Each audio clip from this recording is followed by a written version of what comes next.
as I can remember, I've enjoyed imaginative play or things with creativity, and just naturally liked working with my hands. But an obvious influence would be my stepdad. My stepdad is a stained glass artist. He's self-taught, and I grew up on a farm in Virginia with his studio in our barn, and that's what he did professionally. So that would definitely be an early influence. And he would create opportunities for us to play and engage. Like even as young as kindergarten, he came to my class and we did a project together. And so probably, yeah. But I also have 4 siblings, and so lots of other people to kind of get creative with in a broad sense.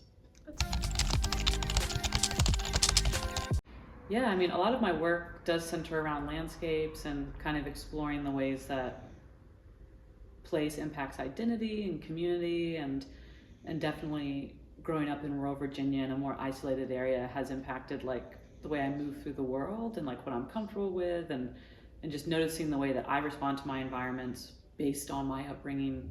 I don't know, it kind of has me approach the question from a particular lens that I think is impactful. And also, yeah, I feel like kind of growing up in a more isolated area, it set me up to be comfortable in kind of solitude, which I think a lot of my work is kind of quiet and contemplative, and then, yeah, like I was saying, like we just kind of grew up unsupervised in the woods, and I feel like that fostered a lot of creativity. Like had to learn to entertain my own brain or make things interesting or creative or wonder, lots of wondering. So yeah, I think it had a huge impact. I think I'm all the time like, who would I be if I would be a different me, in a good way too, I'm sure. But yeah, Absolutely. Yeah, I think my artwork it reflects a few things. Like one is I'm directly documenting things that to me are meaningful, right? So what you're looking at is something that I think is important, right? So on one end, it's on that base level, it's like I'm kind of communicating things I find important. And most of the things I'm photographing are mundane landscapes.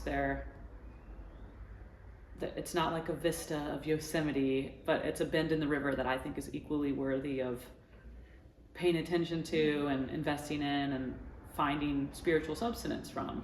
So that, I would say that's one way. And then a lot of my artwork, the way I photograph is I want people to look closely at the image.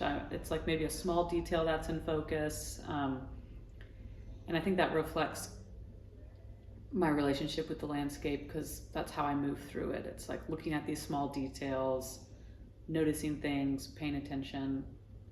Yeah. There's a lot of artists that influence me. I feel like I'm influenced by notable greats as well as kind of more amateur artists.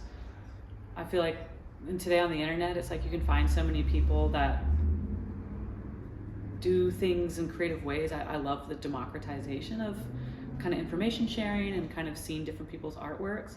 But as far as like more notable artists, like I love the work of Chris McCaw. He's a photographer who makes really simple imagery, but it's very elemental. Like the sun is burning holes through his darkroom paper, and it's like smart and simple and beautiful. I like a lot of artists, I think, that are,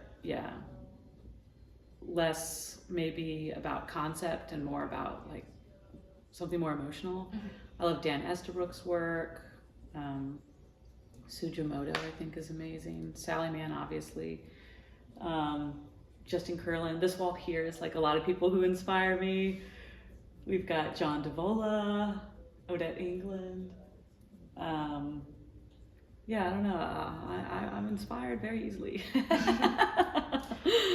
Yeah, but I feel like I get inspired by people's subject matters as well as process. Like sometimes when someone does something in a really creative way, that's a different kind of inspiring. Yeah.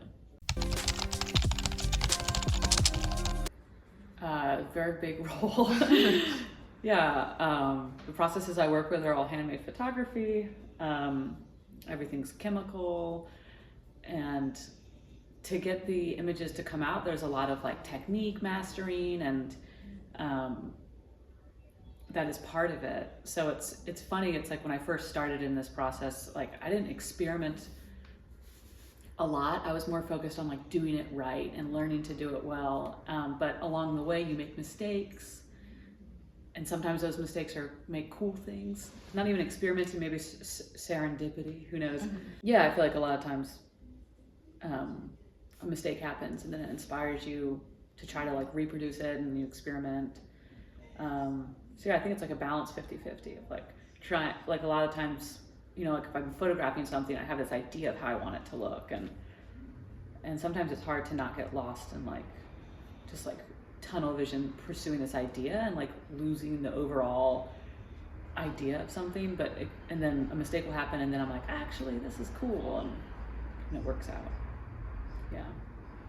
Like it's kind of like, this is what your options are, mm-hmm. to accept it and react to it rather than like forcing it to be any other way, because sometimes you don't have control over things, and so it's like, okay, I'll lean in, and then later maybe you try to figure out what happened, and then you can't control it, or right. Yeah.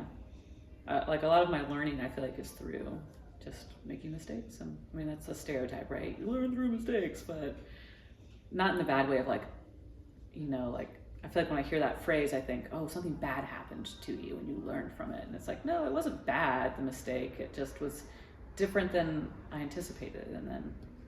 And then it inspired me. So, yeah. Well, I've always loved photography. I started making photographs when I was in middle school. I liked other types of art, but I never was like very good at them. And not like you have to be good at something, but I feel like my personality when I was younger, it was like I wanted things to look a certain way, and not being able to get them was frustrating. And photography was the first medium where it looked how I wanted it to look, and that was really empowering for me to make something that I felt good about. So I was always interested in photography, and then I started doing analog photography in high school. And then now I work in like even more analog. I do mostly like 19th century photographic processes, in which you're making photographs by hand, either glass negatives or tintypes. And I found these processes in response to trying to find a process that didn't require running water or electricity. I was invited to a residency that was off the grid, and so like in trying to find a solution to something I could do there, I found this process, and then ever since then, I mean, I'm interested in it because I like things that require precision and attention, which this does, which helps me like actually focus. I'm like a very like, my attention ping pongs all over, and so having something material that requires a little bit of attention helps me to like make something more intentionally. Yeah, it's interesting. I do a lot of portraiture. I have a portrait studio here where I do these analog processes, and a lot of times in portraiture, it's a collaborative experience, right? Like wants to represent themselves in a way, or has an idea for an image, and I feel like I've been lucky to work with a lot of artists actually with doing portraiture with them, or maybe collaborating for, you know, creating artwork to accompany music, or creating artwork to accompany another project, or photographing their artwork in ways. And it's always really cool to see the way that like a different person approaches the same idea, like when you're collaborating. And I've been teaching in Richmond for the past 8 or 9 years. I teach at the Visual Arts Center. I do youth and adult education. I teach only in the darkroom.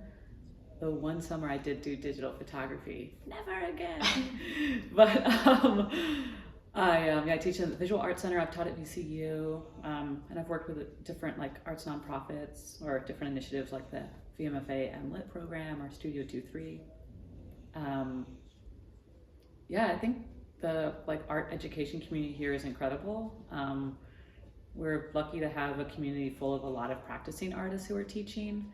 which I feel like brings a different type of energy. Like when you have someone who's teaching you something that's actively using that media for their own artwork, it feels like more inspired education, right? And like somebody has conviction about the way that this like medium can help you communicate something, right? And so being in a community of other people teaching, it's really invigorating. And I love teaching youth especially. I feel like, I mean, it happens with adults as well, but more regularly with younger students that like it's their first time engaging with the medium, and seeing that happen and seeing the way that somebody approaches something is always inspiring. You're like, wow, like this kid summarized this experience in the perfect way, you know, and it's not like every class I teach it's the same experience, because it's like every student is their own person and they're making their own work, and it's, I don't know, I think it's really validating to see people learn. Trust your intuition. You're making artwork for yourself, right? So if something feels important to you, it is important to you. Like somebody doesn't have to tell you that it's important. Like if I want to make work about my family, I can make that artwork about my family, and it can be important to me. Like everything small, everything big, I don't know. Trust your intuition. It's interesting, like a lot of artwork is obsessed with novelty, as we were just discussing, right? With like these historical advancements. Yeah, I mean, it's like the purpose of art once upon a time, you know, like to inspire, to communicate something about something that you can't communicate with words, right? I think that's like the best result of artwork, right? To have us think or show us something new. But I think a lot of people, they get really bogged down with novelty, and then they let concept drive their novelty, where they're like, oh, hello, Sadie. It's like, something doesn't have to be different to be good. Like, people are inspired by other people's artwork all the time, and that's valid. Or it's like, a lot of humans are moved by the same things, right? We're reacting to the same things, to like love and loss, to beauty and light, to sadness. It's like you're processing these collective emotions, so it makes sense that you would collectively make work that speaks to similar themes. So it doesn't have to be different to be good.